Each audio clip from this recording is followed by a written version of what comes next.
안녕하세요. 한국은퇴설계연구소 권두영 대표입니다.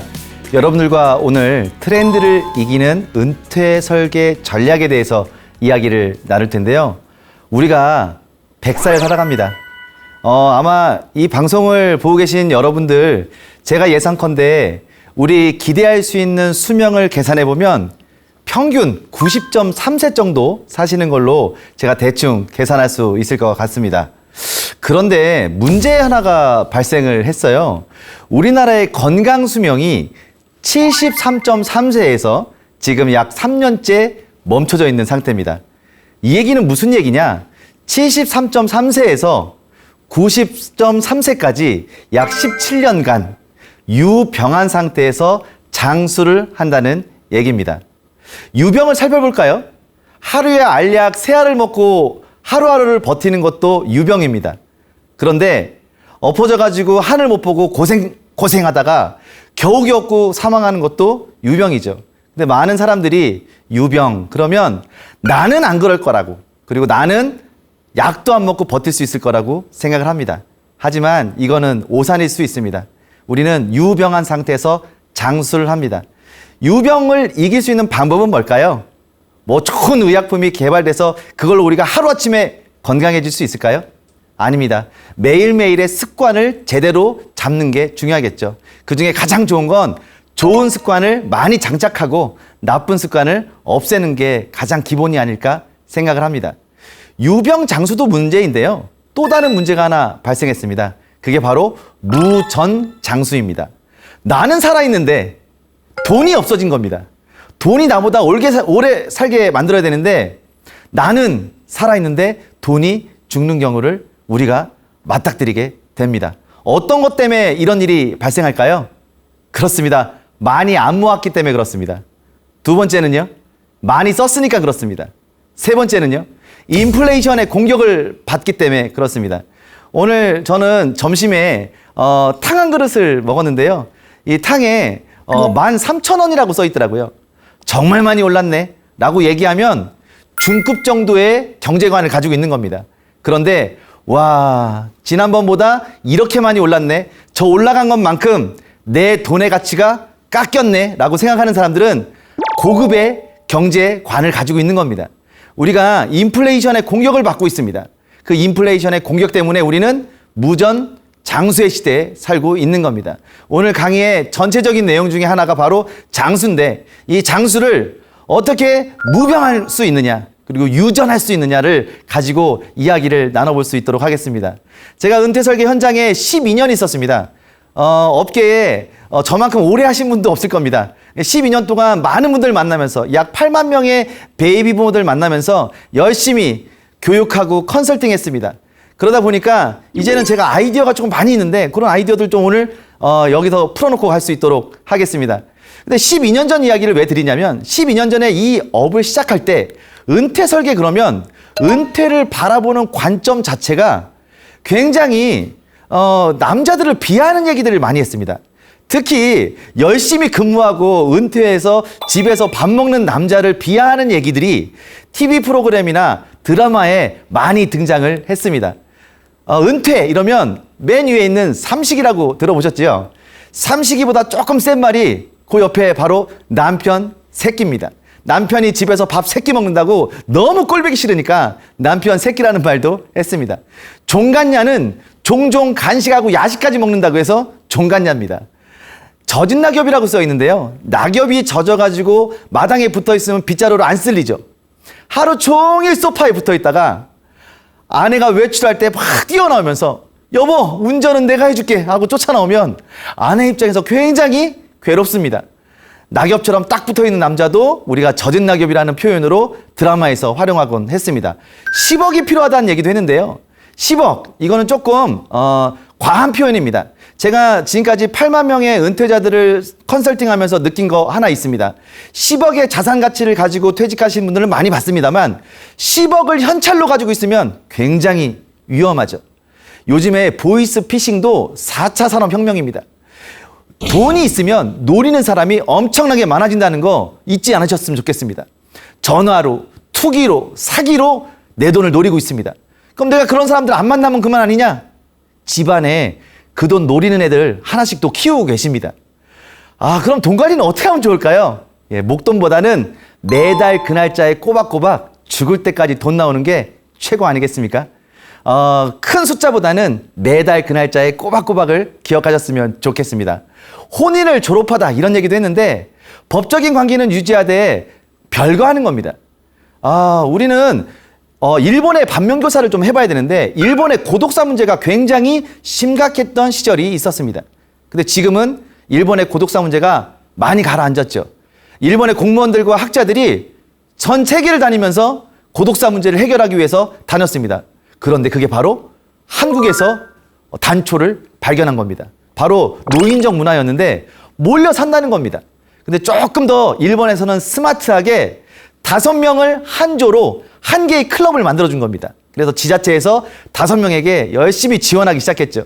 그랬더니 같이 취미 생활도 하고 같이 놀고 이러면서 같이 생활을 하다가 한 명이 그 모임에 나오지 않았을 때 나머지 4명이 찾아가서 고독사 문제를 해결한 바 있습니다.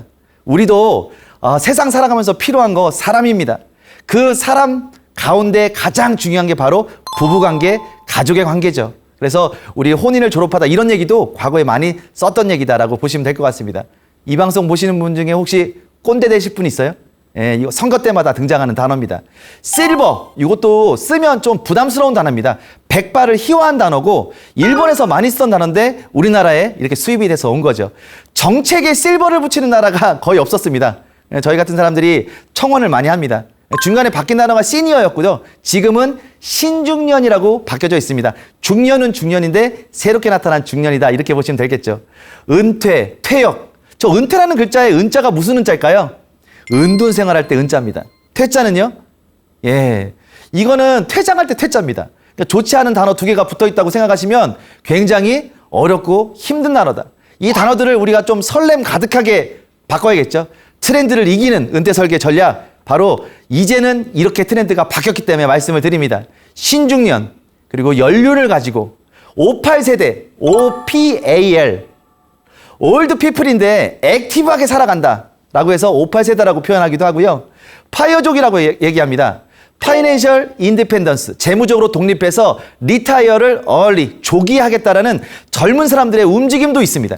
60세의 정년을 맞닥뜨리는 게 아니라 미리 준비하고 조기에 은퇴하겠다는 그런 의지를 가지고 본인의 수입 대비 80%를 저축과 투자합니다.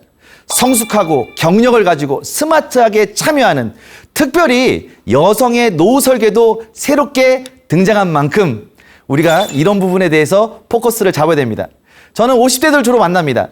50대들 만났더니 이분들 하시는 말씀이 권 대표 얘기 10년 전에 들었으면 더 좋았을 걸 그랬다 이런 말씀 하십니다.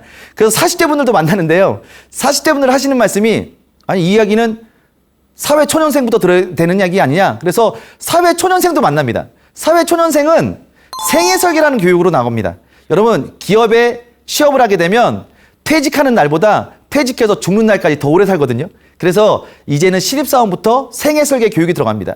그러다 보니까 청소년 경제교실까지 다니고 있습니다. 청소년 경제교실 다니는데 중학교, 고등학교 아이들 만납니다.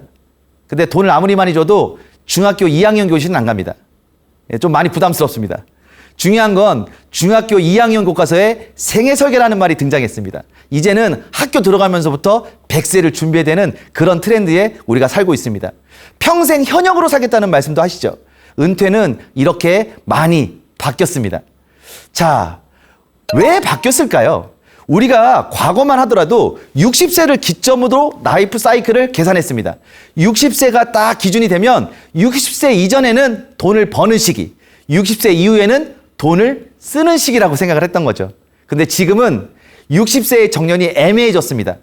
상위 5%에 들어가시는 교사, 공무원, 그리고 정년이 보장된 어떤 일부 기업의 많은 분들은 거기에 포함될 수 있겠지만 거의 대부분의 사람들은 50.3세의 주된 직장에서 정년을 맞을 수밖에 없습니다. 50.3세. 대한민국의 건강수명은 73.3세. 23년이 차이가 납니다. 이 시기가 뭐냐? 바로 은퇴 전환기입니다.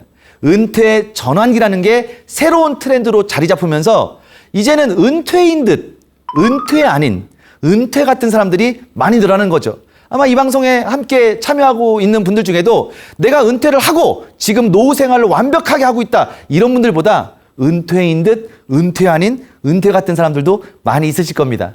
그래서 과거에 이제는 설계를 하던 시절에서 이제는 쉬프팅, 내가 전환 단계에 들어갔고요. 그 다음에 노후 설계 단계 이후에 노후 리빙 단계, 내가 노후를 살아가는 단계겠죠. 그 단계를 지나서 이제는 유병장수와 무전장수의 시대를 지나가는 이렇게 4단계의 라이프 플랜 스테이지가 생겨났다, 이렇게 보신다면 삶이 그냥 길어진 게 아니라 이런 여러 가지 단계별로 라이프 사이클이 바뀌었기 때문에 바뀐 거구나 라고 이해를 하실 수가 있을 겁니다. 그래서 아직 은퇴를 준비하는 분들이라면 은퇴 준비기에 대한 설계를 세상의 모든 사람들이 준비하는 단계라고 생각하시고 준비하시는 게 좋겠고요.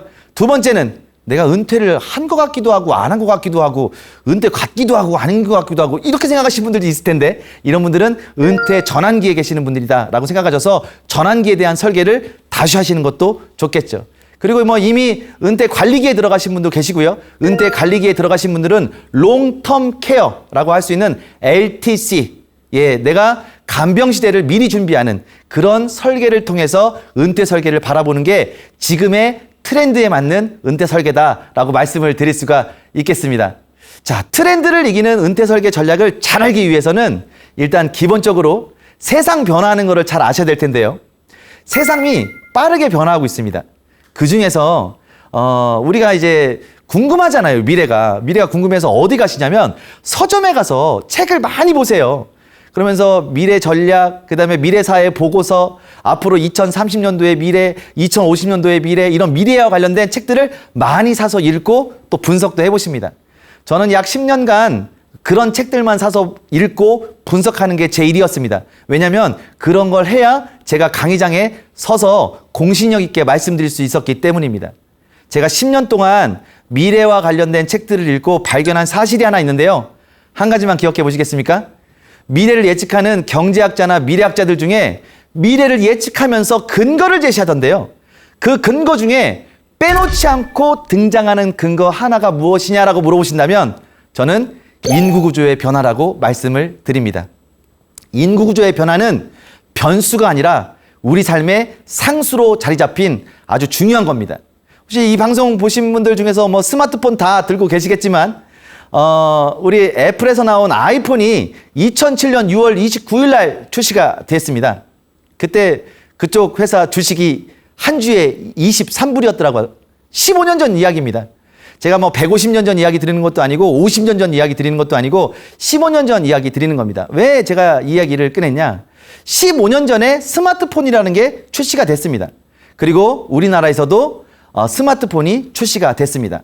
스마트폰은 어플리케이션이라는 것을 장착할 수 있는 인류 역사의 어마어마한 발명품이라고 말씀드릴 수가 있겠는데요. 어플리케이션은 그럼 뭐냐? 서비스를 공급하는 사람이 물리적인 공간이 없이도 서비스를 어플리케이션을 통해서 공급을 하고요. 결제도 받을 수 있는 시스템을 만든 겁니다. 근데 그 앱이 노트북에도 데스크탑에도 깔릴 수 있지만 걔네들은 주머니에 넣고 다니기가 어렵잖아요. 바로 손바닥 안에 들어가는 스마트폰에 그 앱이 장착이 된 게 불과 15년 전입니다. 그때 앱 만든 사람 중에 이런 사람이 나왔습니다. 내가 만든 앱을 깔면 전 국민이 무료로 문자를 주고받을 수 있습니다 라고 얘기했습니다. 그때 사람들이 뭐라고 비하했냐면 전 국민이 스마트폰을 들고 다니지도 않을 거다. 심지어는 앱이 뭔지도 모르겠다. 그리고 안정성도 떨어지지 않냐 라고 이야기했던 시절이 지금으로부터 15년 전입니다. 15년 전에 지금처럼 그 회사가 그렇게 될 줄 알았다면 조금 다른 방법으로 전략적으로 투자하지 않으셨겠습니까? 앞으로 5년, 10년, 15년 후에도 분명 세상은 변화합니다.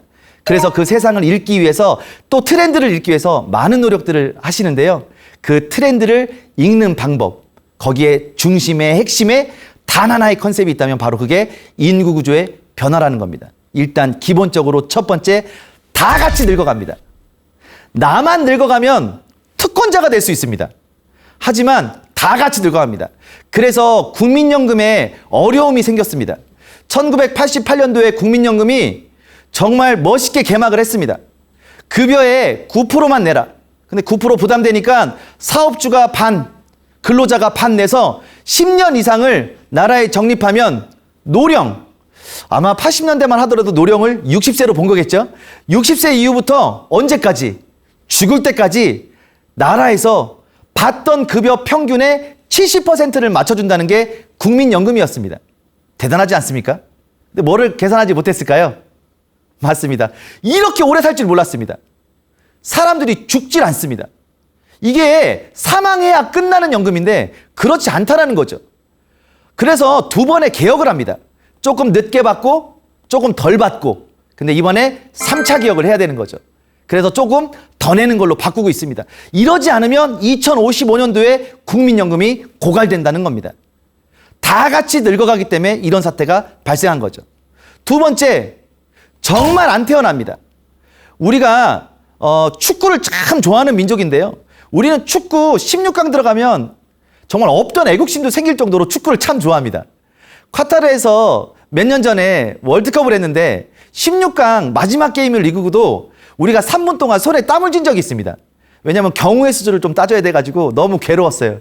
그래가지고 몇 분 동안 조금 이렇게 마음이 좀 이렇게 심란했는데 겨우 뭐 16강에 들어가긴 했습니다만 16강 들어가면 없던 애국심이 막 생깁니다. 저도 애국심이 막 생기더라고요. 그래서 외신 기자들이 우리나라를 어떻게 평가했나 외신 기자들의 기사를 쭉 읽기 시작하는데 중간에 굉장히 부담스러운 기사가 하나 떠 있는 겁니다. 그 기사의 제목은 전 세계에서 가장 먼저 없어질 나라, 소멸할 나라가 바로 대한민국이라고 써놓은 겁니다.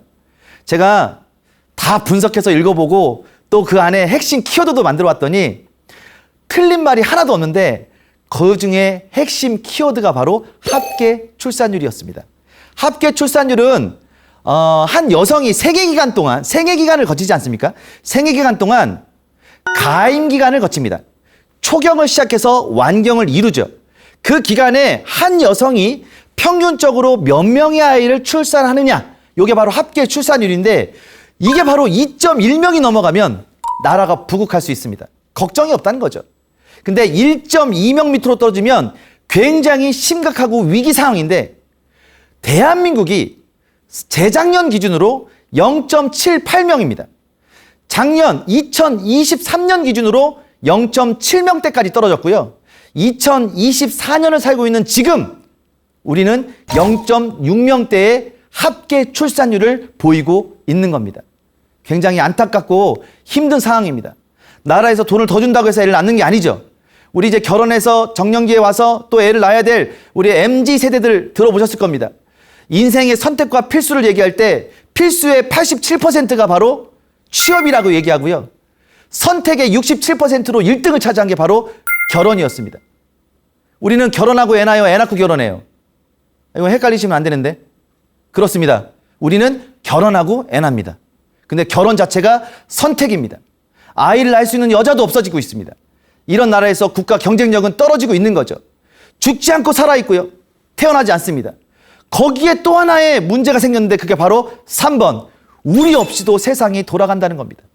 20년 전에 금융회사에서 한 신문사에 전면 광고를 낸 적이 있습니다. 뭐라고 했냐? 당신이 원하는 노후는 무엇입니까?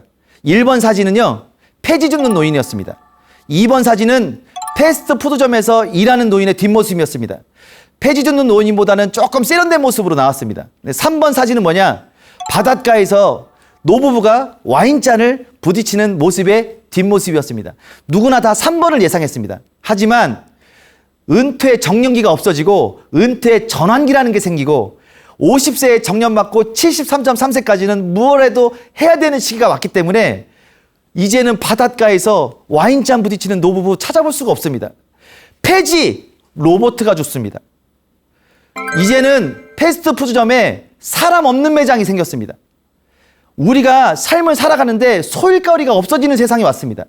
이제는 좀 더 창의적인 사고로 이 로봇가 지배하는 세상에서 조금 더 앞서 나가는 그런 지식과 그런 사고를 하는 것도 우리의 트렌드를 앞서 나가는 은퇴 설계의 하나다라고 그렇게 말씀을 드릴 수가 있겠습니다.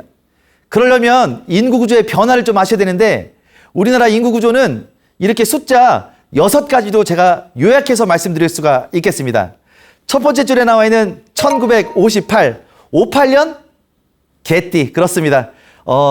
전체 인구에 여러 가지 이제 매년 출생률이 있지 않겠습니까? 그런데 대한민국 역사에 처음으로 100만 명의 신생아가 태어난 해가 바로 1958년도입니다. 58년도만 많이 태어났냐?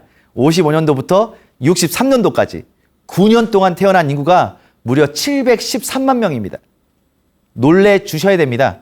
왜냐하면 홍콩 인구가 750만 명이니까 9년 동안 홍콩 인구만큼 애가 나온 겁니다. 안 놀라시는 분이 한 분 계신데 놀래 주셔야 됩니다. 자, 전쟁 끝나고 출산이 급격화됐는데요. 많은 사람들이 그냥 전쟁 끝났으니까 애가 태어난 거 아니야? 라고 생각하시는데 그렇지 않습니다. 우리나라의 국민성 때문에 많이 태어난 겁니다. 우리는 위기 상황에 위기를 극복하고자 굉장히 많은 노력을 하는 나라입니다. 국가 부도 상황에 반지를 빼고요. 국가가 어떤 큰 행사가 있으면 똘똘 뭉쳐서 해결합니다. 우리는 그런 나라입니다. 전쟁 끝나고 나서도 그런 위기감을 직감한 겁니다. 우리가 전쟁통에 이디오피아가 와서 도움을 줄 정도였으니까 전 세계에서 정말 못 살던 나라 중에 하나는 맞는 것 같습니다. 그때 우리가 이렇게 살아야 되겠냐, 우리도 다시 한번 해보자 라는 느낌으로 열정을 불살랐는데 인프라 구축이 안 돼서 어디 가서 이 열정을 불살릴 데가 없는 거예요.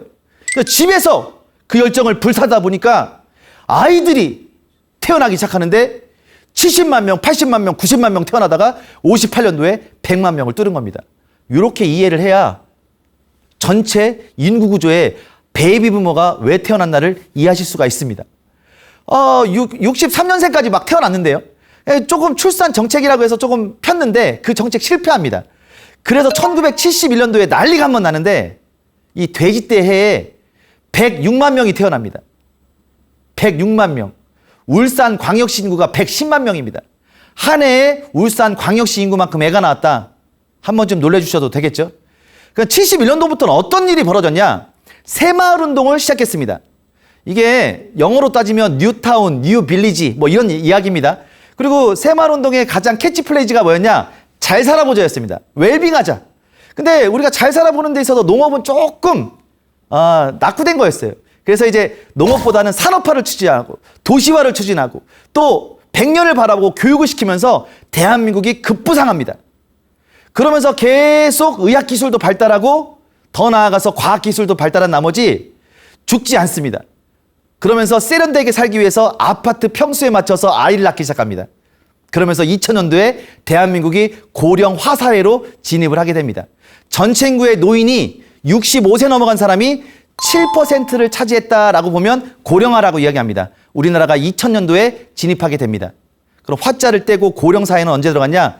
그 밑에 숫자 2018년도에 진입을 하게 됩니다. 그리고 2026년도에 대한민국은 초고령 사회로 진입할 예정입니다. 전체 인구의 65세 넘어간 노인이 바로 20%를 차지하는 시대가 2026년입니다. 그리고 2050년도에 대한민국은 슈퍼 초고령, 전체 인구의 65세 넘어간 인구 비율이 바로 38%를 넘어가게 되는 그런 시대에 살아가게 됩니다. 빨라도 너무 빠릅니다. 이 빠르다는 게 바로 또 하나의 트렌드다, 이렇게 말씀드릴 수가 있겠는데요. 제가 그래프로 증명해 드리겠습니다. 통계청에서 캡처를 받아온 건데 이게 바로 대한민국 1971년도의 인구구조의 모습입니다. 이때 계속 농업을 했다면 우리나라가 큰 발전이 없었을 텐데 이때서부터 우리는 뭘 하냐? 산업화, 그리고 공부하기 시작해서 민주화, 그리고 도시화, 그리고 자본주의가 넓게 퍼지면서 나름대로 성장 가도를 달려나가기 시작합니다. 이디오피아 도움받던 나라가 70년대부터 2000년도까지 생각해 보신다면 중간에 OECD 국가 들어갔습니다. IT, 철강, 반도체, 선박, 자동차 두 번째가 그러면 서럽습니다. 인터넷 속도는 전 세계에서 가장 빠릅니다. 석유가 한 방울도 안 나오는데 그런 일이 가능했습니다. 그게 바로 어떤 힘? 인적 자원의 힘. 더 말해서 바로 이 방송을 보고 계신 시니어들의 힘, 신중년의 힘이다, 이렇게 말씀드릴 수가 있겠습니다. 저는 이 방송 보시는 우리 시니어들은 이제 다시 한번 움직이실 때가 되지 않았나. 우리 이 나라의 발전을 위해서 한 번 더 움직여셔야 될 때가 아닌가. 노후 생활보다는 우리가 더 미래를 걱정하는 그런 분들이 좀 있으면 어떨까, 이런 생각도 한번 해봅니다. 71년도에 이런 그래프였는데요. 이렇게 됐던 그래프가 2000년도에 이렇게 바뀝니다. 중간 허리가 튼튼하지 않습니까? 15세부터 64세까지 생산 가능 인구라고 하는데 생산 가능 인구가 정점을 찍은 때입니다. 전체 인구의 노인이 7%를 차지하게 되는 고령화 사회로 들어간 사회이기도 합니다. 경고하는 사람이 있었습니다. 앞으로 늙어가고 있으니까 준비하자 경고하는 사람이 있었습니다. 그런데 100명 중에 7명이면 우리가 공경해야 될 대상이지 공포의 대상으로 보지 않은 거죠. 그래서 이 시기를 놓쳤습니다. 그리고 나서 2018년도에 14%의 65세 비율을 갖는 고령 사회로 진입을 하게 됩니다. 여러 가지 일들이 벌어지는데요. 화자가 떨어지면 여초국가가 됩니다. 우리나라에 언제 여초국가가 됐냐? 우리는 2015년도에 여자와 남자 주민등록 인구 통계가 같았습니다. 그리고 2018년도를 기준으로 보면 여성이 남성보다 10만 7천 명이 많았고요. 현재는 여성이 남성보다 17만 명이 많으니까 확연한 여초국가로 들어왔다라고 말씀드릴 수가 있겠습니다. 자, 와, 여자가 많아진다? 뉴스에 매번 나오고 있는데요. 우리 솔직히 관심 없었죠? 근데 제가 이 말씀을 드리면 이게 뉴스에 늘 나오거든요. 근데 이거를 또 관심 있게 보고 저한테 확인차 전하는 인간들이 몇 명 있는데요. 제 친구 중에 충남 논산시 강경읍 산양리에서 농사 짓고 사는 친구가 3명 있습니다. 저도 물론 충남 논산시 강경읍 산양리 출신입니다. 언뜻 보시면 되게 강남 스타일이잖아요. 근데 이제 논산 사람입니다. 논산에서 딸기 농사 짓고 사는 친구가 3명 있는데 용우하고 경우는 결혼을 했습니다. 그리고 철수가 장가를 못 갔거든요. 그러니까 이 장가 못 간 우리 철수는 늘상 여자 많아진다는 뉴스에 관심이 많은 것 같습니다. 새벽에 전화가 왔습니다. 나요. 철수 웬일이야? 뉴스 들었어? 뭔 뉴스? 여자 많아진대야. 여자 많아지는 거랑 철수랑 뭔 상관이야? 야, 인마 나도 장가 갈 수 있는겨? 철수야. 과거에는 남아를 선호했니 여아를 선호했니 이렇게 물어봅니다. 여러분, 과거 남아 선호했을까요? 여아 선호했을까요? 네, 남아 선호했습니다. 농경사회였으니까요. 그런데 1차, 2차, 3차, 4차 산업혁명 시대에 살아가고 있습니다. 지금 남아 선호할까요? 여아 선호할까요? 지금은 안 태어납니다. 23만 명 태어났는데 선호 사상이 없다 보니까 남아, 여아가 같이 태어납니다. 과거 남아를 선호할 때는 남아 16명에 여아가 10명이었습니다. 지금은 남아 10.3명에 여아 10명 시대에 살아가고 있습니다. 그런데 문제는요. 여성이 오래 살까요? 남성이 오래 살까요? 그렇습니다. 평균 7년을 더 여자가 오래 삽니다. 철수야. 여자 많아지는 거 아니요. 할머니 많아지는 거요. 우리 철수가 굉장히 고민하면서 전화 끊더라고요. 제가 조금만 더 깊이 들어가 볼까요? 7년 더 사는 여성이 우리나라 평균 서너 살 많은 남자랑 혼인관계에 있습니다. 그럼 부부간의 라이프 사이클이 어떻게 되냐? 혼인을 하고 살다가 남성이 먼저 사망하고 여성이 10년을 더 산다는 겁니다. 60세 정년 맞는 남자의 은퇴 설계도 중요하지만 10년 더 사는 여성의 노후 설계도 등장을 했다. 그런데 현재 스코어 여성 노인 빈곤율이 OECD 국가 중에서 가장 높은 나라가 바로 한국입니다. 75세를 기준으로 보면 여성 노인 빈곤율이 55%를 넘어섰으니까 굉장히 안타까운 현실 속에서 우리가 살아가고 있는 겁니다. 왜 우리나라 할머니들은 못 살게 됐을까? 찾아보니 2가지 요인이었습니다. 남성 위주의 가정 경제. 2번째는요. 의학기술의 발달. 남성 위주의 가정 경제를 극복하기 위해서는 공동경제를 함께 일궈 나가면서 은퇴 재무 설계를 하시는 방법을 강구해 내시면 될 것 같은데 의학기술의 발달은 조금 의아했습니다. 이게 무슨 얘기일까요? 그렇습니다. 남자가 잘 안 죽습니다. 아침마다 눈을 뜹니다. 의학기술 발달해서 쌩쌩합니다. 근데 경쟁력은 없고 경제력도 없습니다. 그런 상태에서 남자는 아내의 간병을 받고 사망할 확률이 높죠. 그리고 나서 남편 죽고 나면 그때 여성의 간병기가 옵니다. 그런데 불행하게도 남편이 놓고 간 자산이 아니라 남편이 놓고 간 간병 비용을 깔고 간병기를 시작해야 될 가능성이 높아진 거죠. 반면교사 하셔야 됩니다. 남자는 죽으면서 이름을 남겨놓고 가는 게 아니라 내가 쓰고 가는 간병비를 좀 갚아놓고 가는 게 중요할 것 같고요. 웬만하면 99세 12월 28일까지 팔팔하게 사셔야 됩니다.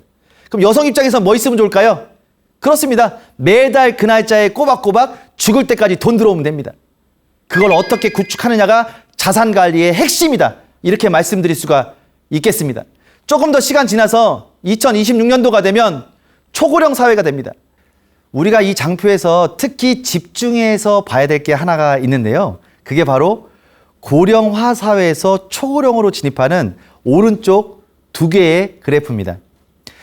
대한민국은 2000년도에 65세 넘어간 사람이 7%를 차지하면서 고령화 사회로 진입했고요. 그리고 그 바로 아래 있던 2026년도에 전체 인구의 65세 넘어간 사람이 20%를 차지하는 초고령 사회로 진입할 예정입니다. 몇 년 걸리는 거예요? 그렇습니다. 26년이 걸리는 겁니다. 빨라요, 느려요? 비교해 봐야 됩니다. 일본이 우리나라보다 고령화가 먼저 진입을 완료한 나라입니다. 이미 초고령 국가로 진입한 나라인데 일본이 고령화에서 초고령으로 진입하는 데 걸리는 시간이 36년이었습니다. 우리는 일본이 늙어갈 때 일본을 걱정해 줬습니다. 니네 너무 빨리 늙어가는 거 아니야? 니네 나라 그렇게 늙어가다가 경쟁력 떨어지는 거 아니야? 나라 망하는 거 아니야? 우리가 걱정해 줬습니다. 근데 일본이 36년에 걸쳐서 늙어갔는데 대한민국 26년 만에 뭐가 그렇게 급하다고 빨리빨리 속에서 26년 만에 초고령 사회로 진입을 앞두고 있는 겁니다. 영국이나 프랑스 99년 140년 걸려서 진행을 완료했습니다. 100년 정도 걸린다는 것은 그만큼 국민적인 합의가 가능하다는 건데 이렇게 26년 만에 늙어간다는 것은 초유의 사태이기도 하지만 준비할 시간도 촉박하고 국가가 우리를 도와줄 수 있는 확률도 많이 떨어지고 있다는 뜻입니다. 이런 시기 속에서 과연 우리는 어떤 준비를 해야 될까? 의존만 하고 있을 것인가? 스스로 준비를 해야 될 필요가 있다. 강력하게 여러분들께 말씀드리고 싶습니다. 이대로 세상 흘러가서 2038년도가 되면 전체 여자 3명 중에 1명이 65세 노인입니다. 근데 어떤 노인일까요? 완전히 지금과는 다른 신체 상태를 가진 65세 노인이 특히 여성이 3명 중에 1명이 되지 않을까 예상해 봅니다. 코로나 기간에 태어났던 아이들 중에 2020년생이 코로나 1세대입니다. 30만 명 태어난 걸로 추산하고 있는데요. 2020년도 기준으로 전국의 대학 정원이 48만 개입니다. 그럼 2020년생이 대학 가는 2040년도까지 과연 48만 개의 대학이 남아있을 것인가? 벚꽃 엔딩. 예, 조금 심하게 얘기하면 벚꽃 피는 순서대로 지방에 특성화되지 않은 대학부터 없어질 가능성이 높지 않냐 전문가들이 예측하고 있습니다. 근데 우리는 여기서 무엇을 바라봐야 되냐? 대학교 주변에서 원룸 지어놓고 월세 받겠다는 분들, 자영업 하시겠다는 분들 굉장히 힘들어지겠죠. 어쨌든 대도시 소규모 아파트로 이사할 수밖에 없는 상황입니다.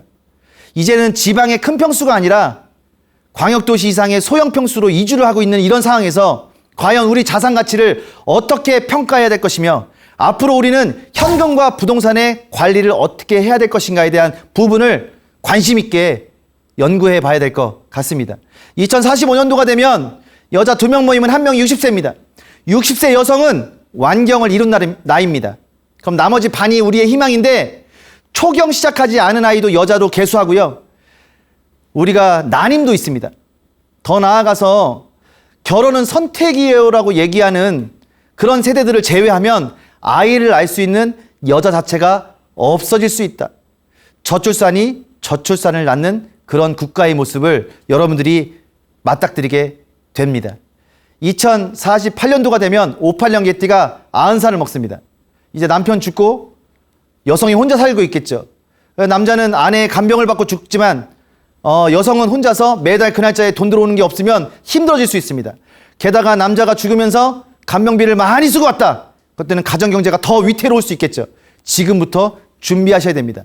2050년도가 되면 전체 인구의 노인만 38%가 되는 슈퍼 초고령 국가가 됩니다. 지방이 소멸하고 전국 주택의 3분의 1이 빈집이 될 가능성이 높아지죠. 58년도 58년 개띠가 100살을 먹습니다. 화장장, 낙골당. 과연 이 시설이 아파트만큼 늘어나느냐? 늘어나지 않을 가능성이 높죠. 우리가 40만 명 정도 사망하던 시대에 지금 살고 있습니다. 이 시대를 살면서 뉴스로 듣는 게 무엇이냐? 화장장 부족해요. 낙골당 줄 섰어요. 그런데 이 시대가 100만 명 죽는 시대가 오면 과연 우리는 어떤 준비를 해야 되느냐? 이제는 사망 후에도 사후 처리 비용이 필요합니다. 그러지 않을 거면 장례 문화도 바뀌어야 된다는 것을 미래 사회 시나리오로 이 트렌드 속에서 우리가 한번 짐작해 볼 수가 있었습니다.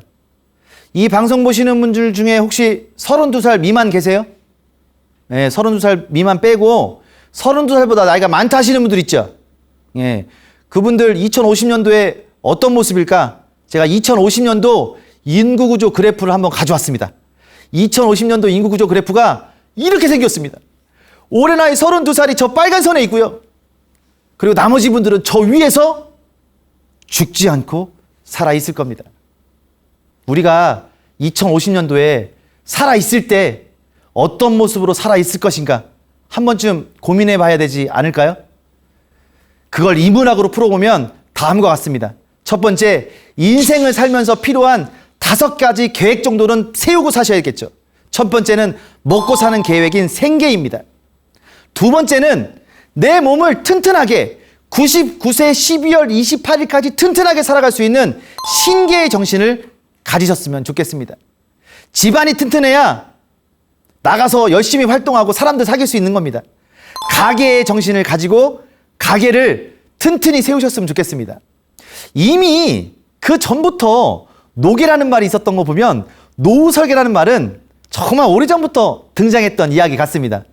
나이 들면서 가치 있게 나이 들어가고 지적으로 나이 들어가고 품위 있게 나이 들어가는 노계의 정신도 가졌으면 좋겠습니다. 마지막으로 죽음에 대한 계획도 잘 세우셨으면 좋겠는데 이 죽음에 대한 계획을 조선시대 학자들이 받아들이면서 인생 5계보다 훨씬 더 품위 있는 얘기를 했는데 그게 바로 인생 5멸입니다. 인생을 살면서 계획도 중요하지만 없애야 될 것들도 있다. 그래서 4계에 아주 깊이 고찰해서 5가지를 이야기했는데 그 첫 번째가 바로 멸재, 재물에 대한 욕심을 내려놓자. 멸원, 우리가 원한 산 거 다 풀자. 멸채, 채무관계 있다면 다 정리하자.